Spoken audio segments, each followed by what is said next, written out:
Would you take issue with that intro in the sense, Don, that perhaps some exports were, before the event happening? I mean, people are likely to stockpile something if they think there are going to be tariffs coming.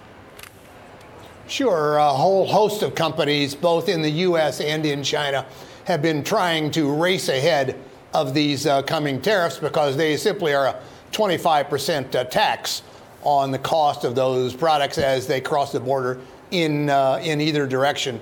So the trade numbers in China, strong so far, will get weaker in the year as this trade war is prosecuted. Now, another $16 billion, it's not really very much in the overall scheme of things. However, there are two camps, as we heard yesterday from David Kotak, who had spent the weekend with a bunch of economists. Those who say there will be solutions found, it's not going to have much of an impact. And those who say, listen, this is going to be a disaster. Where do you stand? I don't think there's going to be any solutions found in 2018. Both sides have ramped up their tariffs. We've seen that just in the last 24 hours. Again, there's another $200 billion coming from the U.S.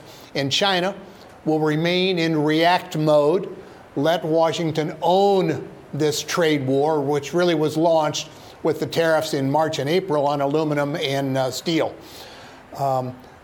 More important than the tariffs is the uncertainty that this is causing and the changes in the global supply chain as companies all over the world try to evade the tariffs with export-import activities, transshipping, and the rest. Don, what does this really mean in terms of corporates? We've heard throughout the earnings season warning signs from particularly autos on my side of the Atlantic, Daimler voicing its concerns, a number of the other auto companies. What do you see in terms, will this be a corporate level impact? Will we start to see this at an economic level impact anytime soon?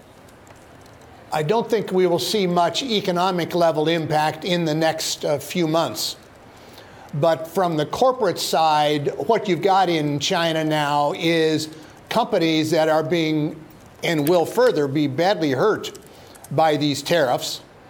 And on the U.S. side, higher costs, which is what these tariffs are as a product comes across the border. So those companies that have to pay higher costs in the U.S.